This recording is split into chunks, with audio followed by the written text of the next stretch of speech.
রত্নদ্বীপ ও তোকে বিয়ে করতে রাজি হয়েছে।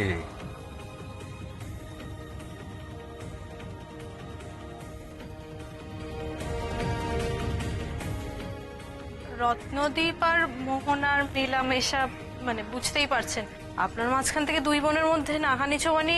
বৈশাখী, ওর সঙ্গে আমার দেখা করতে হবে, এক্ষুনি কথা বলার আছে। আপনি জানেন না ও কোথায় থাকে? তা তো জানি নে মা। এতটাই ভালোবাসে মোহনা আর রত্নদ্বীপকে। বৈশাখী তো মিথ্যে কথা কিছু বলেন। আর আমলকি হয়তো কথাটা জানতো, মানে ও হয়তো কোনোভাবে বুঝতে পেরেছিল। তাই হয়তো ও চায় না যে চন্দনার সঙ্গে রত্নদ্বীপের বিয়ে হোক।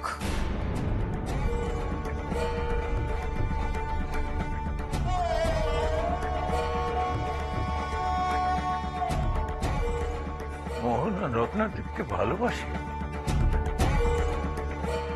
আর আর রত্নদ্বীপ সেও কি? আচ্ছা, রত্নদ্বীপ কি মোহনাকে এ ব্যাপারে কিছু বলেছে? না, রত্নদ্বীপ সেভাবে মোহনাকে কিছু বলেনি। ইনফ্যাক্ট মোহনাও এখনো রত্নদ্বীপকে কিছু বলে উঠতে পারেনি, ভেবেছিল আজই বলবে। দেখো দেখো মোহনা যখন রত্নদ্বীপকে আমাদের বাড়িতে আসতে বলতো, তখন রত্নদ্বীপ আমাদের বাড়িতে এসে উঠতে পারে। আমি তখন দেখেছি তো মোহনা নিজে ছুটে ছুটে রত্নদ্বীপের কাছে যেত। আর যেদিন রত্নদ্বীপ প্রথম আমাদের বাড়িতে এলো, সেদিন তো কি একটা কাজে বেরিয়ে গেল, মোহনা সেদিন কিছু বলে উঠতে পারেনি। ও, কোনো কথা হয়নি। তাহলে তো এটা নিয়ে আমাদের ভাবার কিছু নেই। নানি, না না, রত্নদ্বীপ নিশ্চয়ই মোহনাকে ভালোবাসে না। তা না হলে ওকে যখন আমি চন্দনাকে বিয়ের কথা বলছি, তখন তো একবার সে কথাটা আমাকে বলতো। এ তো মোহনার একতরফা ভালোবাসা। একটা মেয়ের একতরফা ভালোবাসার জন্য আমি আমার মেয়ের বিয়েটা ভেঙে দেব? বাবা হিসেবে আমার মেয়েকে সুখী দেখার কোনো অধিকার আমার নেই? তুমি তো দেখেছো ছেলেটা কিভাবে চন্দনার সেবা যত্ন করেছে। সেই ছেলেটা, সে তার ভালোবাসা দিয়ে, যত্ন দিয়ে আমার চন্দনার জীবনটা সুখে ভরিয়ে দেবে, এটুকু আশা করা কি আমার পক্ষে খুবই অন্যায়? আমিও কি চন্দনের ভালো চাই না?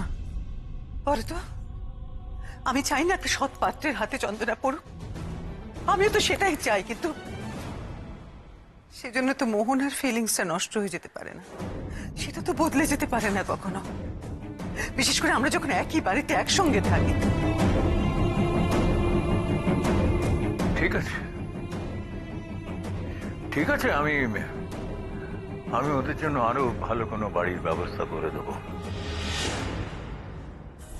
কি বলছো কি তুমি? প্লিজ সুদক্ষিণা, এটা নিয়ে আমাকে আর কোনো কথা বলো না, প্লিজ।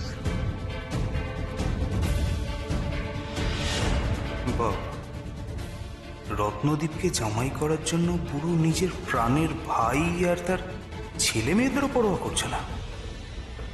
আমি তো তবে কোন ছাড়? তাহলে কি হবে আমার? এ বিয়ে আটকাবো কি করে?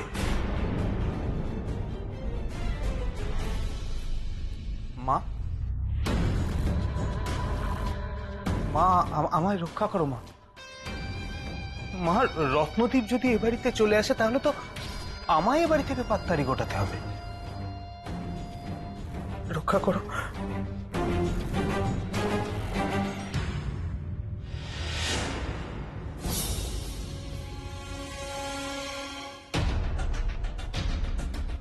আমলকি হয়তো কথাটা জানতো, মানে ও হয়তো কোনোভাবে বুঝতে পেরেছিল। তাই হয়তো ও চায় না যে চন্দনার সঙ্গে রত্নদ্বীপের বিয়ে হোক।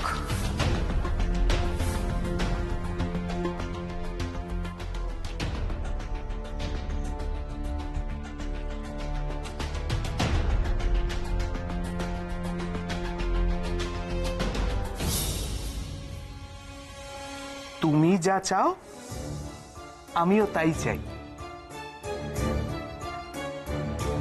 মা, আমলকির মনের ইচ্ছে যেন পূরণ হয় মা। আমলকির মনের ইচ্ছেই আমার মনের ইচ্ছে।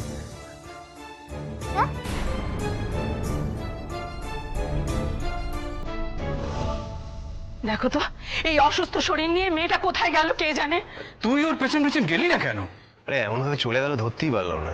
এখন ছোট তার পেছনে কখন গেছে মেয়েটা, এখনো ফিরলো না। শোনো না বাবা, তুমি টেনশন করো না, আমি দেখছি কোথায় গেছে। বাবা, আমার কিন্তু এখনো মনে হচ্ছে আপনারা অযথা টেনশন করছেন। আমার এখনো মন বলছে মোহনা এই রত্নদ্বীপের সঙ্গে দেখা করতে গেছে। না তুমি ভুল করছো বৌমা, ও রত্নদ্বীপের কাছে যাবে কেন? বাবা, আপনি সবকিছু দেখেও কেন চোখ বুজে আছেন বলুন তো? আপনি দেখলেন না আজকে যেই মুহূর্তে জেঠু রত্নদ্বীপের সঙ্গে বিয়ের কথাটা তুললো, ঠিক তখনই কিন্তু মোহনা অজ্ঞান হয়ে গেল। ঠিক তখনই কেন ওর মাথাটা ঘুরলো বলুন তো? আর তার থেকেও বড় কথা বাবা, রত্নদ্বীপ এ বাড়িতে প্রথম কার জন্য এসেছিল? মোহনার বন্ধু হয়ে এসেছিল।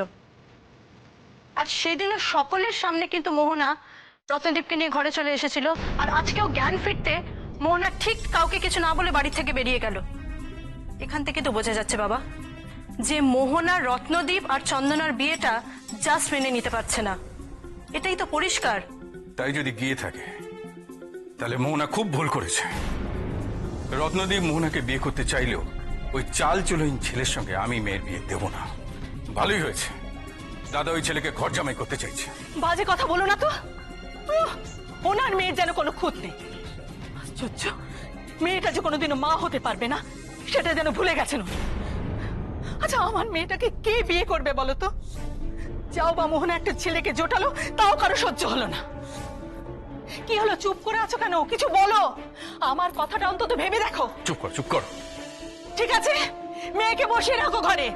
তোমার আর তোমার ছেলে যা না কুচু, চিরকাল মেয়েটা ঘরে বসে থাকবে আমি বলে রাখলাম। মা শান্ত হও, শান্ত হও, শান্ত হও। কি করে শান্ত হবো বলো তো বৈশাখী? আমার কথা শুনে তুমি কি চাও? মোহনা আর রত্নদ্বীপের বিয়েটা হোক, তাই তো? চাইলে বা কি করে হবে? হবে। তুমি যদি চাও নিশ্চয়ই হবে। কি করে হবে বৈশাখী?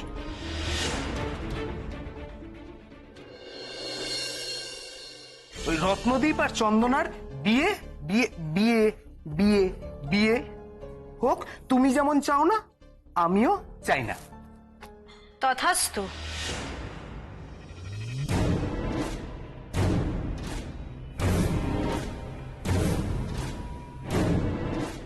আপনি যেটা চান সুভাষদা সেটাই হবে। কারণ আপনার চাওয়ার সাথে আমার শাশুড়ি আর স্পেশালি আমার ননদের চাওয়াও তো জড়িয়ে আছে, তাই না?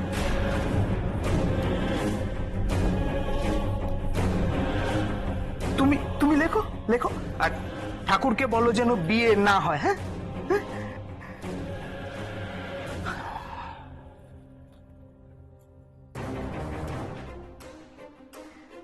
আপনারা সত্যিই চান যে বিয়েটা যেন না হয়? একদমই তাই। বেশ, তো তাহলে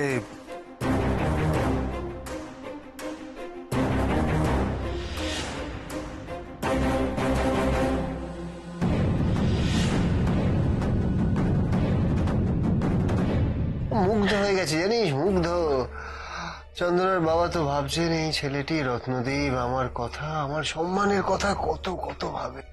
বাবা রে বাবা, তাহলে তো তোর রাস্তা একেবারে পরিষ্কার রে ভাই।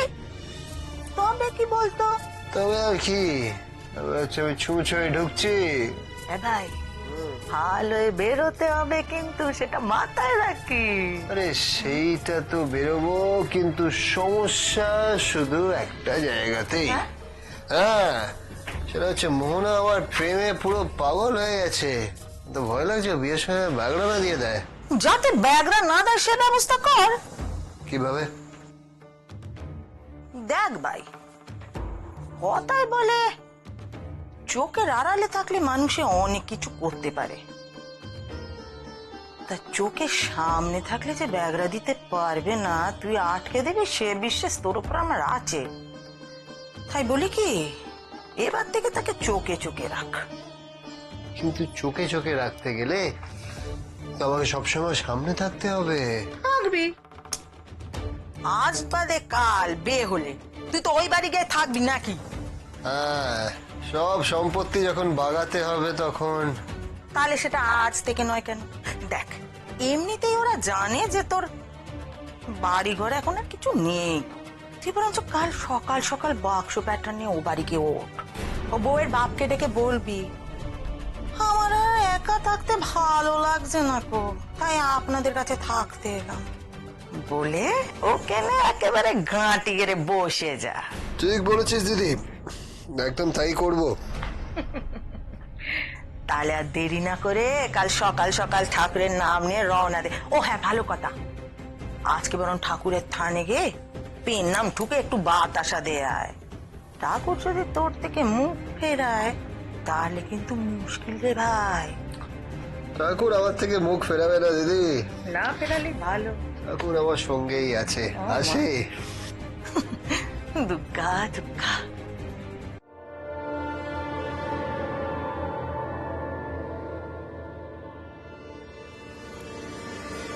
দাদা একটা মালা দিন তো। আজ ঠাকুর খালি হাতে পুজো দেবো না, খালি হাতে চাইবো না, মালা মালা হয়ে গেছে না, যে মালা দেবো ঠাকুরকে। একটা দিচ্ছি, দাঁড়ান। ঠাকুর ঠাকুর ঠাকুর, সবই তোমার কৃপা ঠাকুর, সবই তোমার কৃপা। রত্নদীপ,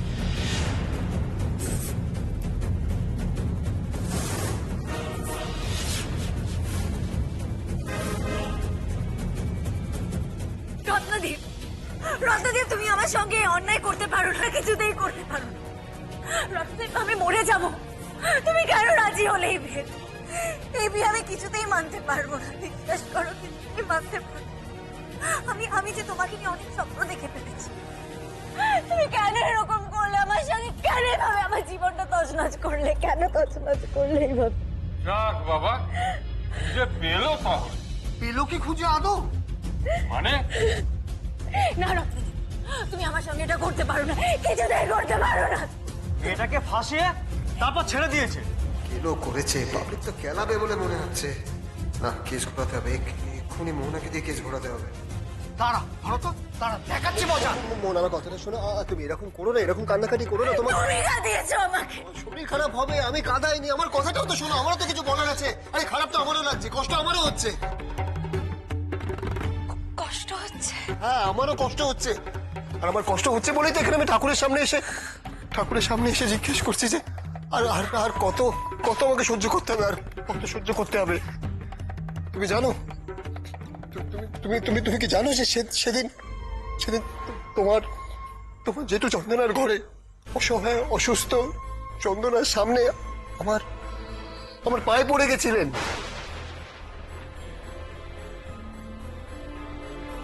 জেঠু তোমার পায়ে পড়েছিলেন? হ্যাঁ, আমার পায়ে পড়েছিলেন। হ্যাঁ, তোমার জেঠু পায়ে পড়েছিল যাতে তা আমি তোমার অসুস্থ দিদিকে বিয়ে করে ওনাকে বাঁচাই।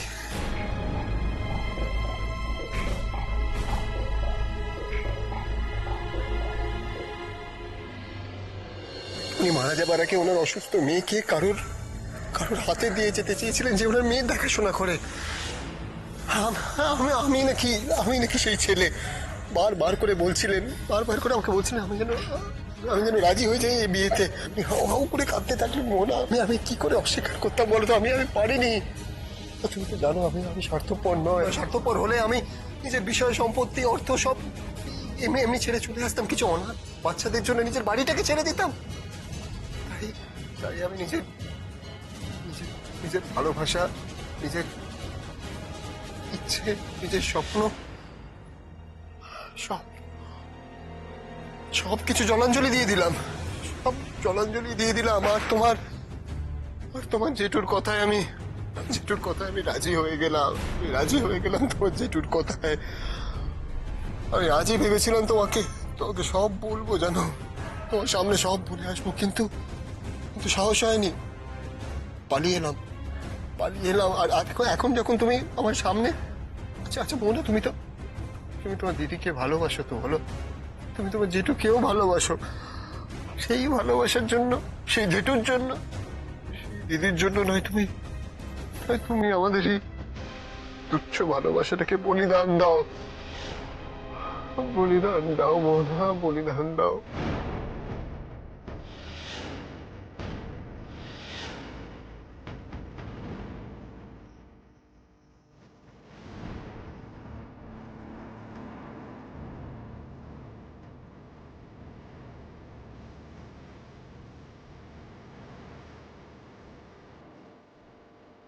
ওকে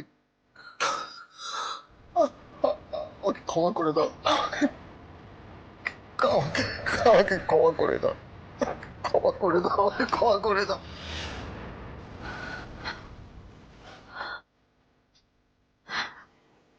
আজকে আমার চোখে তোমার জন্য সম্মান আরো বেড়ে গেল রত্নদীপ,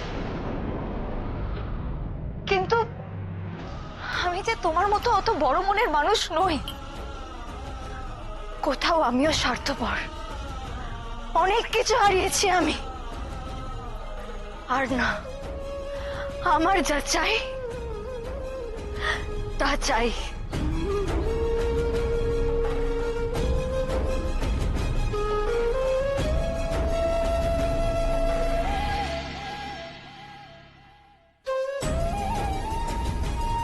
ঠাকুর, দিদির জন্য তো অনেক পাত্র পাওয়া যাবে, কিন্তু রত্নদ্বীপের সঙ্গে আমারই বিয়ে হবে।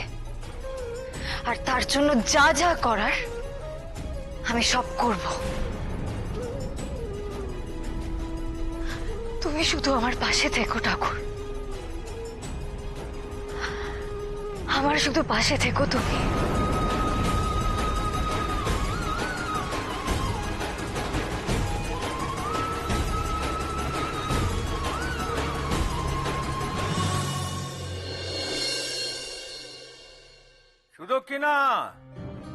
সুদক্ষিণা কোথায় তুমি?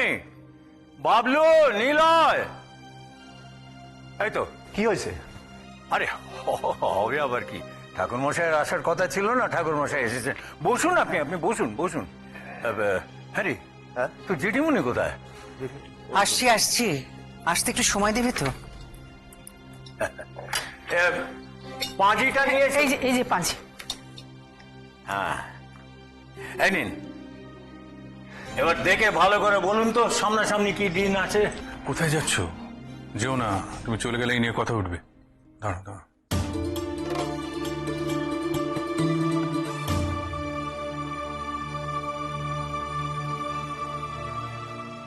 4 দিন বাদে একটা শুভ দিন আছে, লগ্নটাও ভালো।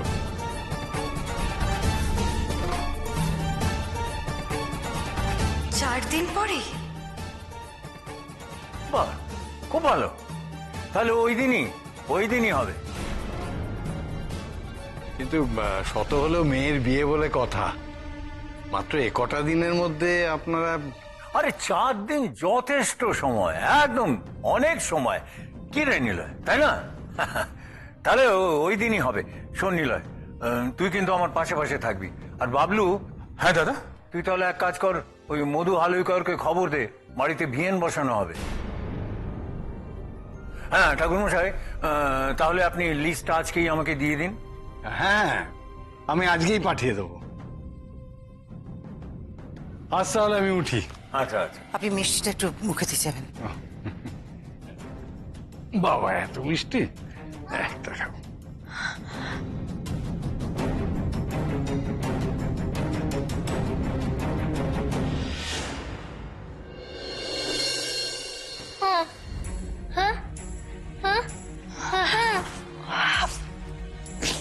কোথায়?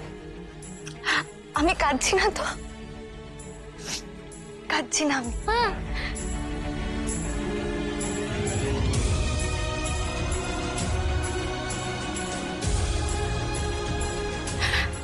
আর কাঁদবো না আমি, আর কাঁদবো না,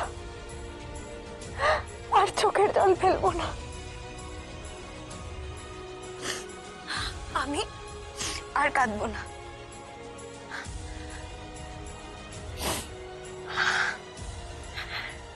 এরপর থেকে আমিও ভালো থাকবো,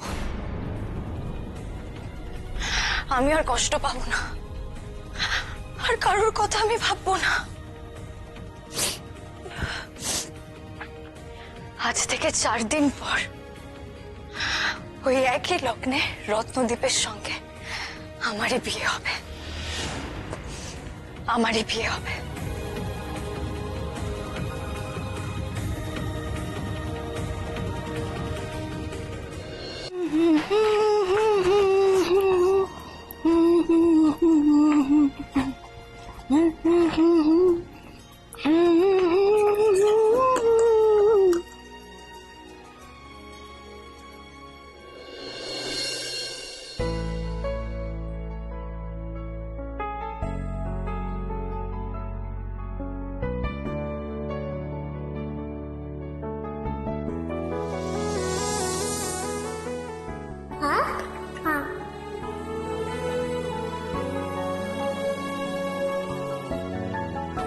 খুব ইচ্ছে করছে ওনাকে একবার দেখতে। এখন যদি হুট করে উনি একবার আমার সামনে চলে আসতেন, ধ্যাৎ, কি সব যে ভাবছি আমি। আমি কি একটা ছোট বাচ্চা?